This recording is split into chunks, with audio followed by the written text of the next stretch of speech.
नमस्कार, मैं मृदुला श्रीवास्तव सी न्यूज भारत में आपका स्वागत करती हूं। वक्त हो गया है न्यूज बुलेटिन का। बुलेटिन में खबरों की शुरुआत करेंगे और जानेंगे कहां दो पक्षों में हुई कहासुनी पर मारपीट का वीडियो हुआ वायरल, कहां चोरी की हुई ऑटो रिक्शा के साथ 2 अभियुक्त हुए गिरफ्तार, कहां 3 अपराधी सहित बड़ी तादाद में हथियार के साथ गोली हुई बरामद। ऐसी तमाम खबरों पर आइए विस्तार से करते हैं चर्चा। अमरोहा जनपद के हसनपुर में कोतवाली के बाहर 2 पक्षों में कहासुनी हो गई। सूचना मिलते ही पुलिस मौके पर पहुंची, जहां पुलिस दोनों पक्षों को पीटते हुए कोतवाली में ले गए, जिसका वीडियो सोशल मीडिया पर वायरल हो रहा है। मामला हसनपुर कोतवाली क्षेत्र के गांव सोनाली सबदलपुर का है। आरोप है कि एक गांव की महिला ने 2 युवकों पर छेड़छाड़ का आरोप लगाया था। पुलिस को तहरीर देकर कार्यवाही की मांग की थी। इसी बात से नाराज दोनों पक्ष कोतवाली गेट पर पहुंच गए, जहां दोनों के बीच कहासुनी होने लगी। सूचना मिलने पर पुलिस मौके पर पहुंची और दोनों पक्षों को कोतवाली के बाहर पीटते हुए अंदर ले गए। किसी व्यक्ति ने पूरे घटनाक्रम का वीडियो बनाकर सोशल मीडिया पर वायरल कर दिया। फिलहाल वीडियो सोशल मीडिया पर जमकर वायरल हो रहा है। कोतवाल राजेंद्र सिंह पुंडीर ने बताया कि मारपीट के मामले में 4 लोगों को गिरफ्तार किया गया है और आगे की कार्रवाई की जा रही है। अमरोहा से सी न्यूज संवाददाता रामवीर की रिपोर्ट। खबर भदोही से है, जहां औराई पुलिस ने 2 ऑटो रिक्शा चोरों को चोरी किए गए ऑटो रिक्शा के साथ में गिरफ्तार कर लिया है। पुलिस अधीक्षक डॉक्टर अनिल कुमार ने निर्देशन में थाना क्षेत्र औराई नहर पुलिया के पास से 2 अभियुक्त को सुबह 4 बजे चोरी के ऑटो रिक्शा के साथ गिरफ्तार कर लिया। गिरफ्तार किए गए अभियुक्त गोलू बिंद है और साथ ही साथ उसके साथ में ओम प्रकाश यादव को भी गिरफ्तार किया गया है। बताया गया है वो दोनों ही चोरी के ऑटो रिक्शा को लिए हुए थे। साथ ही ऑटो रिक्शा को बनारस में जाकर बेचने की फिराक में ही थे, लेकिन रास्ते में ही पुलिस ने उन दोनों को धर दबोचा। गिरफ्तार करने वाली टीम में उप निरीक्षक सुरेश सिंह यादव, कांस्टेबल अनुज यादव, पुष्पेंद्र, अंजनी पांडे आदि लोग शामिल रहे। भदोही से सीनियर संवाददाता प्रदीप दुबे की रिपोर्ट। बेलदौर थाना क्षेत्र के इतमादी पंचायत के बारुण बहियार में एसटीएफ ने बड़ी कार्यवाही करते हुए 3 अपराधी सहित बड़ी तादाद में हथियार के साथ गोली बरामद की है। बताया जा रहा है कि एसटीएफ को मिली गुप्त सूचना के आधार पर इतमादी पंचायत के बारुण बहियार में जब अपराधी को धरपकड़ करने के लिए एसटीएफ की टीम घटनास्थल पर पहुंची तो अपराधियों ने आधे दर्जन गोली एसटीएफ पर चला दी। एसटीएफ की टीम ने बड़ी सूझबूझ के साथ भारी संख्या में हथियार और गोली बरामद की। वहीं एसटीएफ टीम ने मानसी थाना अध्यक्ष नीलेश कुमार ने बताया कि जब वो लोग अपराधी को धरपकड़ करने के लिए पहुंचे तो अपराधी ने गोली चला दी। अपनी सूझबूझ के साथ अपराधी को बारुण बहियार से मात्रा में हथियार और काफी ज्यादा गोलियां बरामद की हैं। 3 अपराधी जियालाल शर्मा, लवण शर्मा और कौशर मियां को मुख्य आरोपी के रूप में गिरफ्तार कर लिया गया है। साथ ही साथ इन सभी अपराधियों से कड़ी पूछताछ की जा रही है। खगड़िया से सीनियर संवाददाता रेशु रंजन की रिपोर्ट। खबर कुशीनगर से है, जहां नगर पंचायत सुकुरौली में वैदिक मंत्रोच्चारण के साथ कलश यात्रा निकाली गई। हाटा तहसील अंतर्गत उपनगर सुकुरौली में वैदिक मंत्रोच्चारण के साथ बुधवार को कलश यात्रा निकाली गई। कलश यात्रा में 1001 कन्याओं ने भाग लिया। नगर पंचायत सुकुरौली स्थित राम जानकी नगर में श्री 1008 श्री रुद्र महायज्ञ का आयोजन किया गया, जिसमें 1001 कन्याओं ने गाजे बाजे के साथ कलश यात्रा में भाग लिया।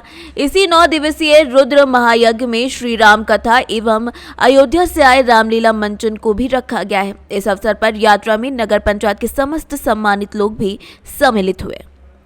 कुशीनगर से सीनियर संवाददाता सत्यनारायण चौरसिया की रिपोर्ट। खबर सिद्धार्थनगर से है, जहां पर एक विधायक की पत्नी ने प्रशासन पर आरोप लगाए हैं, जिसका सोशल मीडिया पर वीडियो वायरल हो रहा है। वायरल हो रहे वीडियो में बबीता वर्मा नाम की महिला खुद को शोहरतगढ़ से अपना दल विधायक विनय वर्मा की पत्नी बता रही हैं। साथ ही बता रही हैं कि उनका वोटर लिस्ट से नाम काट दिया गया है, जिसके बाद वो जिम्मेदारों पर कई सवाल खड़े कर रही हैं। प्रशासन की कार्यप्रणाली को उजागर करता ये वीडियो खुद अपने आप में बड़े सवाल खड़ा कर रहा है कि आखिर जब जनप्रतिनिधियों की बात प्रशासन नहीं सुन रहा तो आम लोगों की बात कैसे सुनेगा। मैं बबीता वर्मा शोहरतगढ़ विधायक श्री विनय वर्मा जी की पत्नी हूँ। देखिए, जब से मेरे पति विधायक बने हैं शोहरतगढ़ से, तब से मैं उनके साथ बराबर यहाँ रह रही हूँ।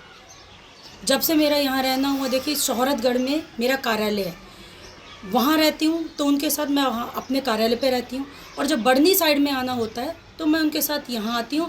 और देखिए आदमी लोग कहीं भी बैठ उठ, देखिए आपसे मैं खुल के बोल रही हूँ, आदमी लोग कहीं भी उठ बैठ सकते हैं। सिर्फ एक महिला को बैठने के लिए 1-2 घंटा आराम करने के लिए एक जगह चाहिए।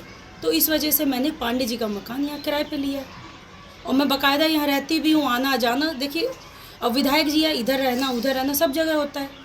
जब उनके साथ मैं बराबर यहाँ रह रही हूँ तो मेरे विचार में आया, मेरे मन में आया कि वहाँ से वोटर लिस्ट में नोएडा से कटवा कर मैं अपना यहाँ चढ़वाऊँ लिस्ट में नाम। मैंने अप्लाई किया और आप जिला प्रशासन ने मेरा एक बार नाम चढ़ता है लिस्ट में, एक बार लिस्ट में मेरा नाम आता है, लेकिन जब दूसरी लिस्ट आती है तो उसमें मेरा नाम नहीं है।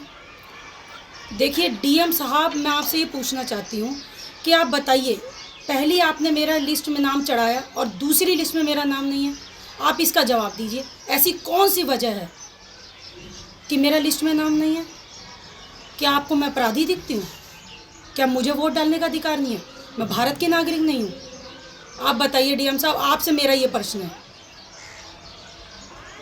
मतलब आप ये समझिए, विधायक की पत्नी का ये हाल है तो यहाँ आम जनता का क्या हाल होगा? मतलब आप सोच सकते हो कि मैं कितनी दुखी मन से ये चीज़ बोल रही हूँ कि आज ये मेरा हाल है। तो मुझे नहीं लग रहा कि डीएम साहब आम जनता की क्या सुनेंगे जब मेरी नहीं सुन पा रहे हैं। जब मेरा वहाँ से नाम कटकर यहाँ चढ़ा, मुझे इस चीज़ का वाकई बड़ा दुख है कि मैंने वहाँ से भी नाम कटा और यहाँ लिस्ट में नाम नहीं है। सिद्धार्थनगर से सी न्यूज संवाददाता विजयपाल चतुर्वेदी की रिपोर्ट। खबर बलिया से है, जहां जिला जेल में बंद कैदी और उसकी पत्नी ने जहर खा लिया। घटना उस वक्त की है जब बंद कैदी से पत्नी मिलने आई थी। मुलाकात के दौरान दोनों ने जहर खा लिया। गंभीर हालत में इलाज के लिए दोनों को वाराणसी रेफर किया गया है। बताया जा रहा है कि बलिया जिले में जेल में बंद कैदी सूरज साहनी से मिलने उसकी पत्नी नीलम आई थी। मुलाकात में दोनों के बीच बातचीत हुई। इसी दौरान दोनों ने बिस्किट खाया, जिसके बाद दोनों की तबीयत अचानक बिगड़ने लगी। देखते ही देखते दोनों की हालत गंभीर हो गई, जिसके बाद जेल पुलिस ने दोनों को गंभीर हालत में जिला अस्पताल पहुंचाया। दोनों की हालत गंभीर होने पर इलाज के लिए वाराणसी रेफर कर दिया गया है, जबकि जेल में बंद कैदी और उसकी पत्नी के जहर खाने से प्रशासनिक अमले में हड़कंप मचा हुआ है। फिलहाल प्रशासनिक अफसर मामले की जांच का दावा कर रहे हैं। आज ज़िला जेल में वहाँ का एक विचाराधीन बंदी सूरज साहनी पुत्र रामायण साहनी, जो थाना हल्दी का रहने वाला है, वर्तमान में उसके खिलाफ धारा 302 एवं 324 के अंतर्गत मुकदमा दर्ज है। वो न्यायालय में पेशी के लिए आया था और उसके ये अभी जानकारी मिली है कि उसके और उसकी पत्नी के द्वारा जो है जेल में मुलाकात के टाइम पर कुछ सेवन किया गया और उसके बाद दोनों फर्श पे लेट गए और दोनों की तबीयत जो है वो बिगड़ गई। तो इस दोनों लोगों का अभी वर्तमान में उपचार चल रहा है और साथ के साथ जो इनके इस पूरे प्रकरण की जांच गतिमान है। तो ये जहर कैसे आया, कैसे वो लोग खाए? अभी इसमें किसी चीज़ की पुष्टि नहीं हुई है। जांच होने पर सारी जो चीज़ें हैं वो क्लियर होकर के सामने आ जाएंगी। मैडम कितने दिन से बंद थे कैदी? वो 13/6/21 से निरुद्ध था। बलिया से सी न्यूज संवाददाता आनंद दुबे की रिपोर्ट।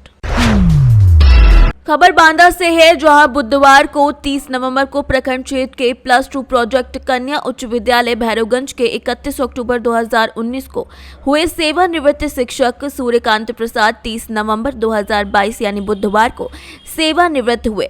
लिपिक सुरेंद्र प्रसाद यादव के सम्मान में विदाई समारोह का आयोजन किया गया। विदाई समारोह कार्यक्रम में मुख्य अतिथि बीडीओ चांदन राकेश कुमार के अलावा कई जनप्रतिनिधि और गणमान्य लोगों ने भाग लिया। कार्यक्रम के आवाज में सर्वप्रथम चांदन वीडियो राकेश कुमार द्वारा सेवानिवृत्त शिक्षक सूर्यकांत प्रसाद और लिपिक सुरेंद्र यादव को तिलक लगाया गया और फिर अंग वस्त्र देकर सम्मानित किया गया, जिसके बाद सम्मान समारोह के मौके पर विद्यालय के वर्ग 10 की पार्वती कुमारी, रिंकी कुमारी और वर्षा कुमारी ने स्वागत गान और लक्ष्मी कुमारी और नीतू कुमारी की जोड़ी ने विदाई गीत प्रस्तुत कर सबको मंत्रमुग्ध कर दिया। कन्या उच्च विद्यालय के 2 शिक्षकगण सेवानिवृत्त हुए हैं, इसमें आप क्या कहना चाहेंगे सर? देखिए, जब हम सरकारी सेवा में आते हैं तो नौकरी और रिटायरमेंट तो लगी रहती है। मुख्य बात है कि इन लोगों का जो सेवा भाव है, जो इन लोगों ने सेवा दी है इस क्षेत्र के लिए, के भैरवगंज स्कूल के लिए, इस क्षेत्र के बच्चों के विकास के लिए काबिल तारीफ है। एक शिक्षक जो कि 33 साल तक यहाँ सेवा दिए, उसने 40 साल तक सेवा दिए और आज रिटायर कर रहे हैं। हमें उन लोग के प्रति अपार श्रद्धा है, अपार सद्भावना है और उनको हम अपने क्षेत्रवासियों की तरफ से बहुत बहुत धन्यवाद देते हैं कि आपने हमारे बच्चों के विकास के लिए, भविष्य बनाने के लिए जो काम किया, उसके लिए हम तहे दिल से आपके शुक्रगुजार हैं। आपके कर्ज को हम कभी उतार नहीं पाएंगे। आपका परिचय सर? मेरा नाम Rakesh Kumar video channel. Thank you sir. सेवा से अब निवृत्त हो रहे हैं तो आप अपने बच्चों के लिए क्या देंगे प्रेरणा? बच्चों के लिए क्या बोलना चाहेंगे आप? बच्चों के लिए और हम देंगे भाई, यहाँ के जो बच्चे हैं वो पढ़े लिखे और क्या और प्रगति करें। कभी केदारनाथ जाइए, बद्रीनाथ जाइए, द्वारकाधीश जाइए, आगे हमारे गायत्री मिशन वाले सब वो आगे ना महाकालेश्वर राम। सर आपका नाम? सूर्यकांत। गायत्री मिशन से आगे। आज आप लोग सेवानिवृत्त हो रहे हैं सर, इस उपलक्ष्य में बच्चों को क्या संदेश देना चाहेंगे सर? अरे बच्चे अनुशासित रहें, अनुशासन ही देश को महान बनाता है। शिक्षक वृंद जो बात करते हैं उस बात का अक्षरशः पालन करें। बहुत अच्छा लगा। और शिक्षक को मैं यह कहना चाहता हूँ नवनियुक्त शिक्षकों को कि अपने उच्चाधिकारी का आदेश का कभी अवहेलना नहीं करना। बस इन्हीं शब्दों के साथ धन्यवाद। बांका से सी न्यूज संवाददाता सरोज की रिपोर्ट। खबर छत्तीसगढ़ से है, जहां पर भाजयुमो मंडल के द्वारा सब स्टेशन में सांकेतिक विरोध प्रदर्शन कर ज्ञापन दिया गया और बताया गया कि प्रदेश नेतृत्व के आह्वान पर भारतीय जनता युवा मोर्चा हौद मंडल ने कार्यकर्ताओं द्वारा बिजली बिल की बढ़ती दरों और सुरक्षा निधि के नाम पर अधिकतम पैसा वसूली की जा रही है, जिसके बाद ये ज्ञापन दिया गया है। अघोषित बिजली कटौती और बिजली बिल को सुलझाने के लिए आम नागरिक बिजली विभाग के चक्कर काट रहे हैं और किसी प्रकार की कोई सुनवाई नहीं हो रही है। अधिकारी और कर्मचारी के द्वारा कार्यालय से किसी न किसी बहाने वापस भेज दिया जाता है, जिससे आम जनता काफी ज्यादा परेशान है। प्रदेश के कांग्रेस के भूपेश सरकार द्वारा जो बिजली बिल में कटौती के नाम से जनता को छला जा रहा है, जिसके बाद जनता को काफी परेशानियां महसूस हो रही हैं। जनता इस विषय पर लेकर भारतीय जनता युवा मोर्चा हदौद मंडल के कार्यकर्ताओं द्वारा सब स्टेशन हसौद के सामने सांकेतिक धरना प्रदर्शन कर सब स्टेशन कार्यालय का घेराव किया गया और ज्ञापन सौंपा गया। कार्यक्रम में मुख्य रूप से जिला मंत्री गोपी सिंह ठाकुर, नरसिंह साहू समेत कई लोग उपस्थित रहे। मैं रितेश साहू मंडल की भाजपा युवा मोर्चा से। किस विषय को लेकर आज आपने विद्युत विभाग को ज्ञापन सौंपा? छत्तीसगढ़ सरकार, जो भूपेश बघेल की सरकार ने हितग्राहियों को अधिक सुरक्षा निधि के नाम पे 2000-4000 रुपये अधिक बिजली बिल भुगतान करने की व्यवस्था कर रही है, जिससे हम भारतीय जनता युवा मोर्चा के द्वारा हमारे प्रदेश अध्यक्ष जी के आह्वान पर हर मंडल स्तर पर हमने इसका विरोध जताया, उसके खिलाफ हमने ज्ञापन सौंपा। कांग्रेस पार्टी ने गंगा जल लेके कुछ रस्में खाई थी, 36 वादे किए थे, जिसमें बिजली बिल हाफ भी एक बहुत बड़ा मुद्दा था। इसके प्रभाव में आके बिजली उपभोक्ताओं ने कांग्रेस सरकार पर विश्वास करके उन्होंने अपना बहुमूल्य मत दिया था, वोट दिया था। लेकिन आज स्थिति ये हो गई है कि बिजली बिल हाफ होने की जगह बिजली सप्लाई हाफ हो गया है। बिजली बिल में जो कटौती की बात की गई थी, हाफ करने की बात की गई थी, आज 3 गुना और 4 गुना बिजली बिल आ रहा है। उपभोक्ता बहुत परेशान है। इसलिए आज भारतीय जनता पार्टी युवा मोर्चा के नेतृत्व में छत्तीसगढ़ से सी न्यूज संवाददाता गणेश राम की रिपोर्ट। खबर हरदोई से है, जहां हरदोई के खचौना कोतवाली क्षेत्र के अंतर्गत रैसो गांव के पास बस और कार की आमने सामने जोरदार भिड़ंत हो गई, जिसके बाद कार के परखच्चे उड़ गए। कार चालक मोहम्मद रिजवान की हालत गंभीर बताई जा रही है। बता दें कि बुधवार को लखनऊ हरदोई मार्ग पर ग्राम रैसो के पास अचानक एक विक्षिप्त महिला सड़क पर निकल पड़ी, जिसे बचाने के प्रयास में लखनऊ की तरफ से आ रही प्राइवेट बस और कचौना की लखनऊ की जा रही प्राइवेट कार आमने सामने भिड़ंत हो गई, जिसके बाद काफी सारे लोग गंभीर रूप से घायल हो गए। कार चालक मोहम्मद रिजवान निवासी गाजू, गोलू और पवन को स्थानीय लोगों ने एम्बुलेंस के माध्यम से सामुदायिक स्वास्थ्य केंद्र में भर्ती कराया, जहां डॉक्टर ने मोहम्मद रिजवान की हालत गंभीर देखते हुए उसे जिला अस्पताल रेफर कर दिया, लेकिन वहां पर भी डॉक्टर ने रिजवान की हालत बिगड़ती देख उसे लखनऊ ट्रॉमा सेंटर के लिए रेफर कर दिया। हरदोई से सी न्यूज़ संवाददाता राशिद की रिपोर्ट। खबर जौनपुर से है, जहां जौनपुर जिला अंतर्गत शाहगंज नगर के अलीगंज मोहल्ला निवासी करिश्मा अग्रहरी ने CSIR UGC की राष्ट्रीय पात्रता परीक्षा में पहले ही प्रयास में 198वीं रैंक हासिल कर JRF क्वालिफाई किया है। करिश्मा ने इस कारनामे में अपने परिवार के साथ साथ पूरे जिले का नाम रोशन किया है। करिश्मा ने लाइफ साइंस विषय में परीक्षा दी थी। करिश्मा का कहना है कि कम उम्र में ही उसके पिता राजेश कुमार के निधन के बाद मां बबीता अग्रहरी ने और बड़े भाई कार्तिक अग्रहरी के उत्साहवर्धन और सहयोग से ही उसका हौसला बरकरार रहा। करिश्मा का कहना है कि उन्हें शोध के क्षेत्र में वो तमाम उपलब्धियां हासिल करनी है जिससे उन पर परिवार और नगरवासियों को गर्व हो। जैसे कि अभी हाल ही में आपने परीक्षा पास किया, उपलब्धि हासिल की है, क्या कहना है इस परीक्षा को लेकर, क्या कहना अपने बारे में आपको? पहले तो मेरा नाम करिश्मा अग्रहरी है और मेरी माता का नाम बबीता अग्रहरी है। मेरे भाई का नाम कार्तिक अग्रहरी है। मेरे पिता का नाम स्वर्गीय राजेश कुमार अग्रहरी है। मैंने अपना इंटर कॉलेज अब सेंट थॉमस इंटर कॉलेज से किया। मैंने कॉलेज में TD कॉलेज में BSc MSc पास आउट किया है। फिलहाल ही मैंने CSIR UGC net JRF paper में JRF 198 रैंक से पास किया है। इसके लिए मैं अपने परिवार के और अपने माता पिता के आशीर्वाद को बहुत ही सहयोग मानती हूँ। आप की इस सफलता के बीच में क्या कठिनाइयाँ हैं? क्या आप में कुछ यादगार दर्शकों के साथ साझा करना चाहेंगी? कुछ कठिनाइयाँ तो नहीं आई। मेरे परिवारों ने मेरी माता ने, मेरे भाई ने मुझे बहुत सपोर्ट दिया। हाँ, ये रहता था कि घर पे बैठ के इस परीक्षा को पास करना मेरे लिए बहुत कठिन होता था। लोग बाहर जा के तैयारी करते हैं, घर पे रहना और रिलेटिव का प्रेशर, शादी के लिए, एक लड़की के लिए शादी का प्रेशर बहुत मायने रखता है। लेकिन मेरे परिवार ने मेरा बहुत सपोर्ट किया। इसके लिए मैं अपने परिवार का बहुत ही तहे दिल से शुक्रिया अदा करती हूँ। आप अपनी तैयारी को लेके ऑनलाइन की भी कोई भूमिका रही, ऑनलाइन क्लासेस के बारे में क्या कहना चाहेंगी? जी, मैंने ऑनलाइन क्लासेस ली थी अनअकैडमी क्लास पे। आजकल ऑनलाइन एग्ज़ाम की तैयारी कराई जाती है, जो कि अगर जिसको बाहर नहीं भी जाना उसके लिए बहुत ही हेल्पफुल होता है वो तैयारी करने के लिए। तो अनअकैडमी ऐप से मैंने तैयारी की थी। और एक मेरे गुरुजी हैं श्री उत्सव मौर्य, उन्होंने भी मेरी बहुत सहायता की थी बहुत ही इस पढ़ाई में। इसलिए उनका भी मैं शुक्रिया अदा करती हूँ। जो बच्चे इसमें तैयारियां कर रहे हैं उनको आप क्या कहना चाहेंगे, किस तरह से तैयारी करें अपनी वो? अगर आप किसी एग्ज़ाम की तैयारी करते हैं तो आप एक चीज़ पे ही कांस्टेंट रहे। अगर आप दूसरों को देखेंगे कि आपके साथी आपसे आगे जा रहे हैं या अगर जो नौकरी कर रहे हैं तो आप उसको देख के भटकिए नहीं। अगर आपका एक गोल है तो आप उसी पे कांस्टेंट रहिए। और अगर आपको आप अपने पढ़ाई पे पूरा अपना विश्वास रहेगा तो आप ज़रूर उससे क्वालिफाई करेंगे और अपना पूरा हार्डवर्क उस पर दीजिए। Thank you.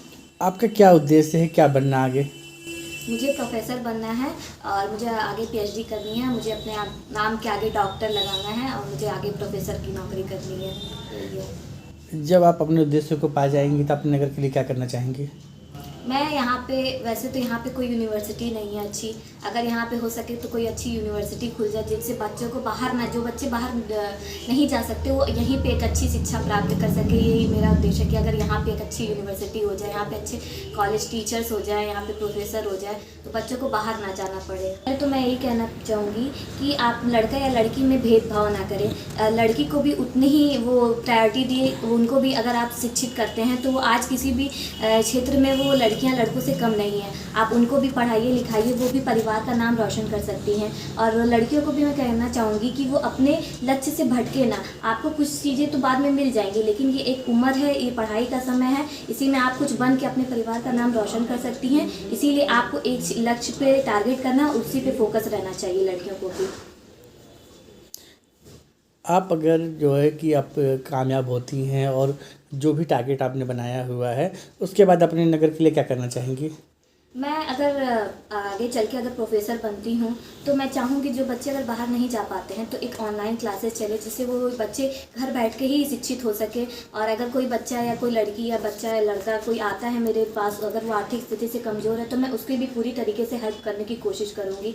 और मैं अपने जितने भी लोगों को मैं शिक्षित कर सकूँ मैं उतनी पूरे प्रयास करूँगी, अपना पूरा 100% देने की कोशिश करूँगी। जैसा कि आपकी बच्ची आज कामयाब हुई है परीक्षा में, क्या कहना चाहेंगी इसके बारे में? मैं तो बहुत खुश हूँ कि मेरे घर का, मेरे परिवार खानदान का नाम रोशन की है। और इसने हमारी वजह से बाहर नहीं गई, घर पर रह के इसने दिखा दिया कि घर पर रह के भी इंसान बन सकता है कुछ। अपने से मेहनत की, ऑनलाइन पढ़ाई की, अपने भाई का नाम रोशन की। बहुत खुशी हमको है इस बात के लिए। आगे आप इनसे क्या उम्मीद करना चाहेंगे? हम ये जो करना चाहेंगे मैं करने दूंगी। इसके ऊपर शादी का भी प्रेशर नहीं डालना है हमको भी। जो करना चाहे बन जाए, ये बन जाएगी, यही मेरे लिए खुशी की बात होगी। अपने घर का, परिवार का, अपने पापा का नाम रोशन करे, ये मेरी लक्ष्य है। आप इनसे ये उम्मीद करती हैं कि जो इन्होंने टारगेट निर्धारित किया उसको पाएँ और पाने के बाद जो है कि आप अपने को पूरी तरह सफल माने। जब वो सफलता पा जाएंगे तब इनके हिसाब से आप इनके पूरा सहयोग करेंगी हर निर्णय में। बिल्कुल।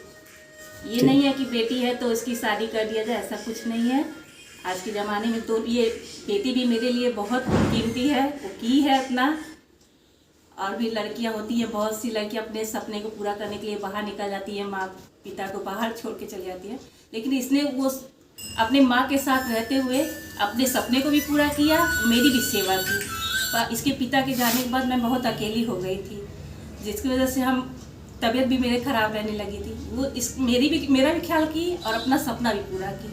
इसके लिए हम दिल से दुआ इसके लिए हमेशा मांगते रहते हैं कि मेरी बेटी लक्ष्य हमेशा कामयाबी पाए, मेरा बेटा बेटी दोनों का खूब नाम रोशन करे। बच्चों, क्या नाम आपका? बबीता गुप्ता। जौनपुर से दिवाकर मिश्रा के साथ दीपक सिंह की रिपोर्ट। फिलहाल के लिए इस न्यूज बुलेटिन में बस इतना ही। अगर आप अपने क्षेत्र या शहर की खबरों पर निगाह बनाना चाहते हैं तो लॉग इन करें हमारी वेबसाइट www.cnewsbharat.com पर और जुड़े रहे दिन भर की खबरों के अपडेट्स के साथ। हर खबर आपके साथ, आपके हाथ।